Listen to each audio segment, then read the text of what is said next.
naye wantu andifunyeyo omuzadde tolaba tonkwa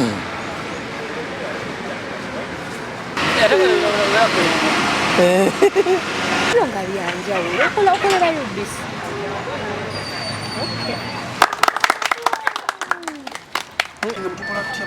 mukube kalulu muwani okitegeera excitement yokka gye tuba twagala.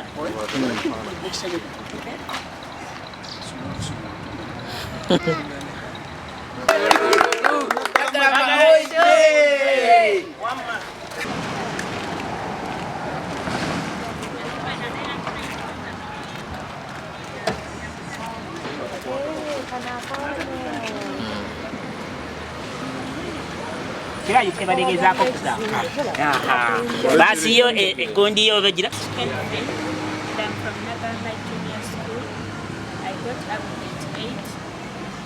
I thank my parents who have paid for this school fees in time, who have gone for me all my school requirements. Teachers who have taught me everything which I've understood so that I can answer that if them as correct. I'm going to the secondary, I'm going to study sciences, and I'm ready to become a doctor. Thank you. I scored aggregate 5 while studying from Nagalama Junior School. First, I want to thank our teachers who were there for us in all the situations and taught us continuously. Second of all, I thank my parents and officially our parents who paid for our school fees and were there by our side to find our success. How do you want to start?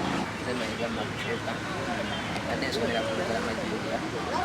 We ran up new nebaza abasomesa baffe tusomesa n'abazadde baffe tusasulira school fees. Webale buli omu alina kyatukoledde okuyita ebibuuzo bya PA.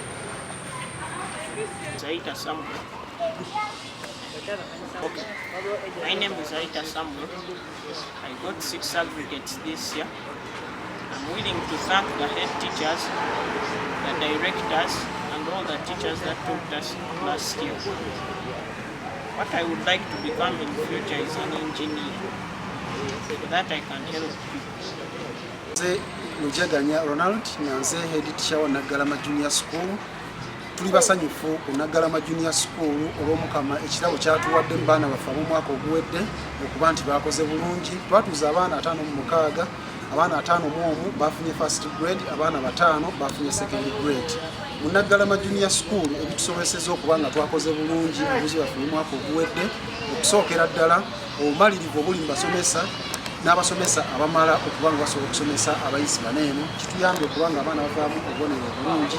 Ekyokubiri, twebaza era tulina essanyu lingi nnyo nti Katonda atubeereddewo mu byonna bye tubadde tukola era tubadde tumusaba atusobozese okuba nga abaana baffe bano abayamba beeri nga bajjukira abasomesa bye babasomesa kibayambye okuba nga bafuna results ennungi. Ekisemberayo ddala twebaza bakama baffe kuli omwami Lugero Lawrence Director olw'okuba nga atusasula nakyo kitusobozesezza okutwongeramu amaanyi okulaba nga enkola yaffe esigalayo. My name is Mujaganya Ronald, the head teacher at Nagalama Junior School, and a proud teacher to be at Nagalama Junior School. Nagalama Junior School, as far as last year's PLE is concerned, we performed well. We had 56 children. 51 they got first grade and 5 children got second grade. In Nagalama Junior School, what made us to produce good results? Basically, the competent teachers. The competency in teachers enabled the children to produce very good results. Secondly, the prompt payments by our bosses. Once we pay teachers in time, it enables them to deliver and work without thinking about any other things. So, thirdly, we have been praying to God. So we are aware that God has enabled us to produce good results, and we are hoping for the best where our children will be going.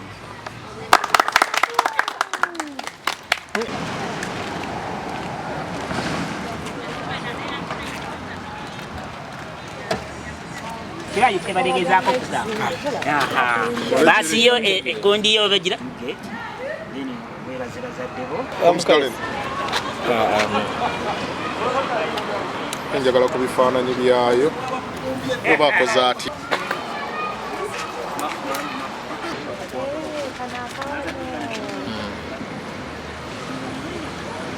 akumanyi